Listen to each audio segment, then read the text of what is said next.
Hi everybody. Who here has their own maker business? Raise your hand. All right, you guys are my people. How many of you guys have had VC backing? How many of you guys want to have VC backing? Kind of? No? You want to do it all your own? You want to sell your product and get through? Well, okay, so I'm going to talk about how to fund your hardware startup, and why I am uniquely qualified to give this talk is because I've done every single stage of funding. I have bootstrapped, I have been in debt, I've done an accelerator, and I have raised a VC round in the Valley. My product is the Nomiku. We actually created the market for immersion circulators for sous vide cooking. Anybody know what sous vide is? All right, nerds up in here. That's what's up. My machine is 2.5 pounds. It clips easily to any pot that you already own. You've probably seen us on Kickstarter before. We raised $600K in 30 days. And basically, we started because we wanted to give everybody the power of Michelin star chefs. I used to work for, oh my. This is a very quick video, I promise, about how our machine operates, so you know what Nomiku is. So I want you, this is tongue in cheek, you are this good. So you turn one knob to control the temperature. There's a touch screen. Basically, if you know how to turn on a faucet, you know how to sous vide.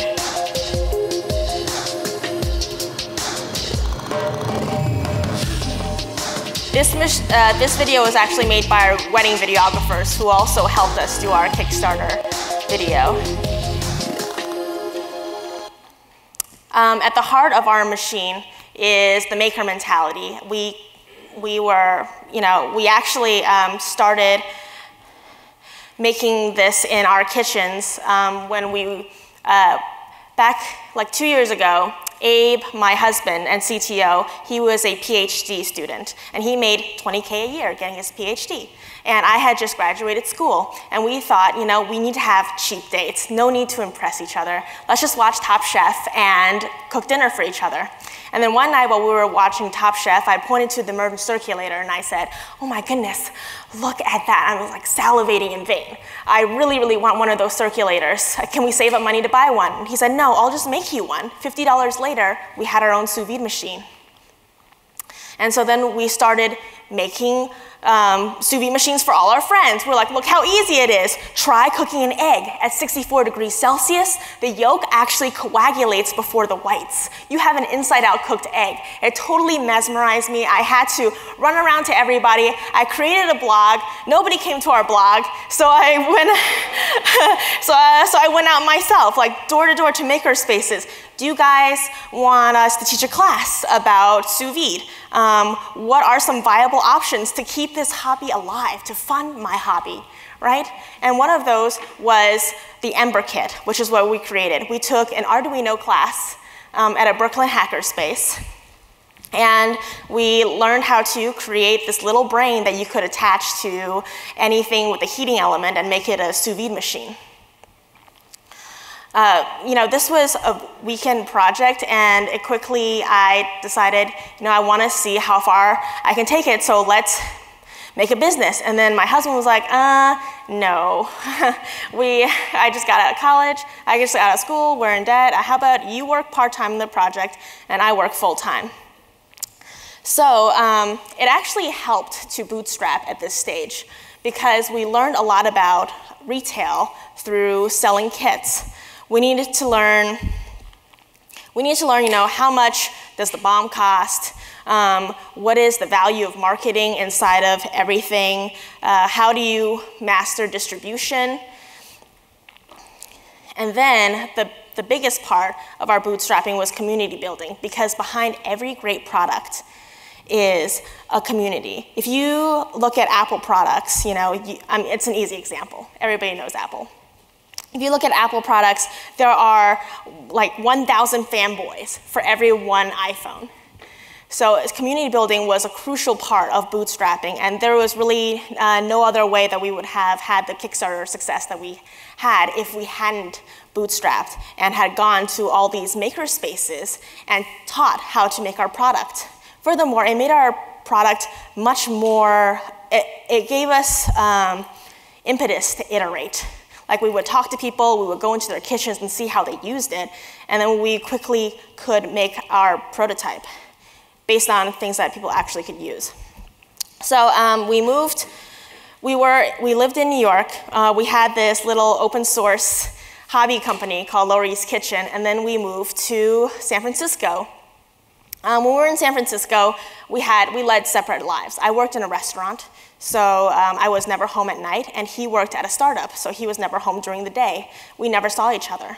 And then one day, we both saw this thing on the internet called Hackcelerator, which is the first incubator ever. They had a crazy idea.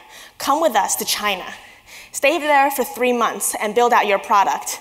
And first we talked about it and we applied, and then we got accepted and we rejected their offer. But then, 2 weeks before the program started, after months of living apart from each other, he had proposed to me before we moved to San Francisco. We were madly in love, and now we never saw each other. We're like, this is not life. What are you most passionate about? What do you want to do? Do you want to make this product? Because I'll quit my job. This is what he said to me. I'll quit my job right now. We can go to China together, and we can just have a pre-honeymoon. And I said, yay, let's do it! 3 months, and they give us 15K. How could we possibly run out of money or anything go wrong in China? Now they give people 50K, I hear. So at the incubator, our approach was different than a lot of people's. We kind of went there to have fun and to meet new people. But really, that's what we came in with, but really what happened really quickly was that things got super, super real. You went to the factories, you negotiated deals, and you would build prototype after prototype, and you got to succeed very fast or fail very fast. It is extremely disheartening when you fail. I can't imagine failing outside of the incubator that we did because it might have crushed us. But instead, we had all these people to rise with us. We're like, hey, you failed like that.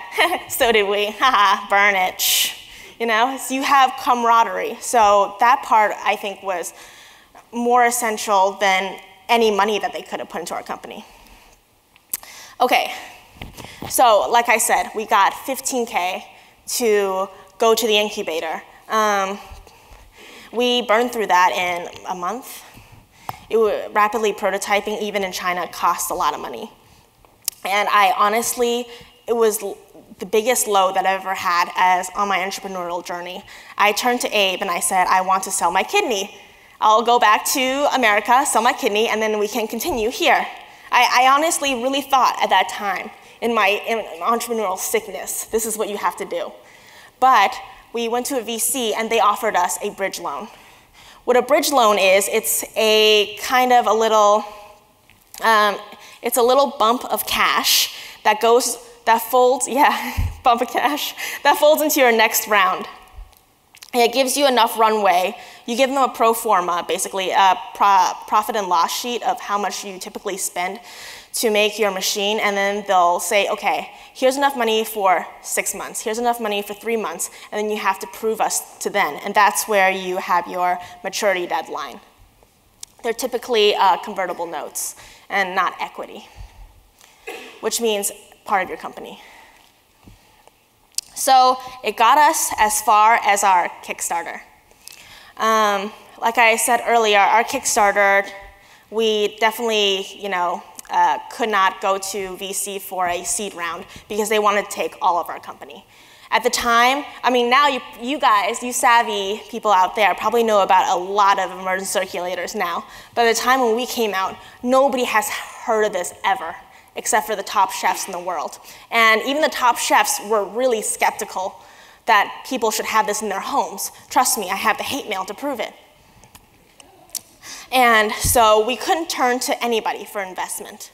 The only avenue we had was crowdfunding, and we chose Kickstarter.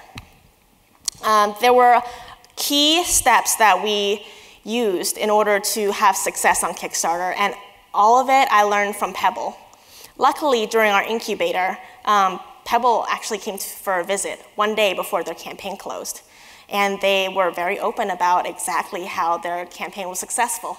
And I followed their recommendations to a T with my own twists. So here is how you get funded on Kickstarter. I added some things with what I knew from Hearst Corporation, which is where I worked before in media. Launch on a Tuesday, 9 a.m. EST. Why do you do that?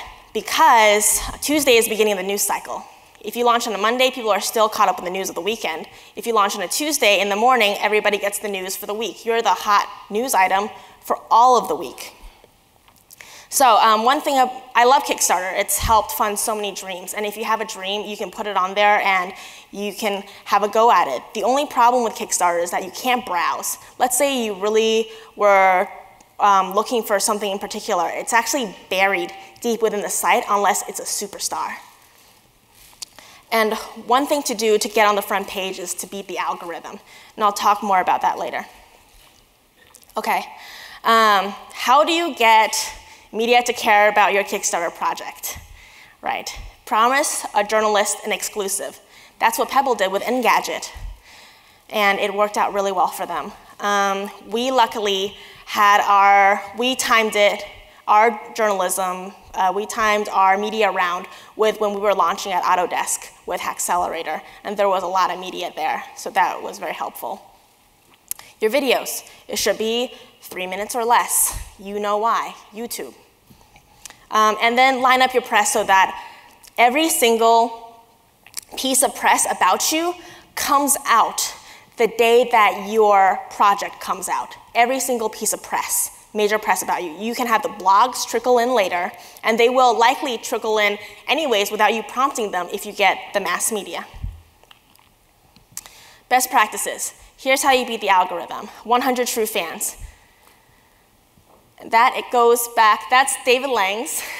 Holla at David Lang back there. He also had a crowdfunded project on Kickstarter. 100 true fans, and unbeknownst to me, I did this by accident. When I heard him kind of break it down, I was like, oh, I get it now. I did a good job, but I totally didn't realize I was doing this. When we were community building, we took everybody's email, and we emailed them beforehand and said, hey, would you guys be interested in contributing to this Kickstarter project? And then we got an overwhelming response, so we're like, okay, we definitely need you to commit. So the day that we launch our product, we send out a mass email again with the people who said they would commit, and then they bumped us to the front page of Kickstarter. Another Kickstarter best practice. Okay, so let's say you raise your goal, or you raise more than your goal. You need to get there and to maintain it, to maintain your community that could push you even further after Kickstarter, is that you need to do maintenance to your project. You need to make sure you're answering every single message. You need to sit down, take care of it. It's a full-time job. You need to have updates depending on your timeline. Let's say you have a 6-month timeline. I would give an update every month. If you have a 1-year timeline, every 2 months, as you get closer and closer to shipping, people will get more antsy, and you should get in touch with them and see what they need. The best thing that we ever did for our Kickstarter project, we were delayed because it was our first time manufacturing. And also there were a lot of, you know from making hardware, nothing comes the way that you plan it to, that you know from life. So when we had delays, what really helped us was the transparency part. It was actually freeing for us to tell everybody exactly, pinpoint what we were doing, so that we could actually work together. We get, your backers actually become part of your project, and there was actually a lot of electrical engineers and mechanical engineers who gave us a lot of support. Okay, Kickstarter. Why do this instead of going to a traditional VC? Well, one, we had no choice, but for you, maybe you have a choice. What Kickstarter does is it validates your market. I mean, after us, I think 2 other emergent circulators went on Kickstarter because the market is there. You can increase the valuation of your company. You can show that you have run rate from your Kickstarter campaign. You can base your run rate off of what you made in those 30 days. And people are like, whoa, okay, there's some value there. Wow. Seed round. I believe this is the last of it. I have 5 minutes. Okay, seed round. This is what we raised immediately after our Kickstarter. Kickstarter gave us the valuation we needed to raise $875K. We chose equity because at that point we thought, hey, at every stage where we raised money, we never thought we wanted to, we wanted a big nest egg to build more. We wanted, at every point that we raised money, we wanted to become self-sustaining. That's why we raised. Because venture debt is the most expensive kind of debt. So for our seed round, that's why we chose equity. Because with convertible note, there's a maturity deadline. You have to either be so rich with revenue that you can pay off your investors, or you have to go into another raise. So that's why we went with equity, because it's right there. You get straight up equity market shares of our company, it's over. And when you raise a big round, like what we raised is typically called a valley seed at $875K, you need a lead investor. Somebody who you talk out the terms with, so you don't have to talk terms with anybody else. You just show them the sheet and say, okay, this is it. This is what we've discussed, and our lead investor is XYZ. Are you in or are you out? Well, actually, I would definitely put more smoothness on that. And I can talk more about that individually to you after my talk. So this is our adventure so far. Each time that we've raised, it's always been to be more self-sustaining, and I hope that that's your goal too. Thank you.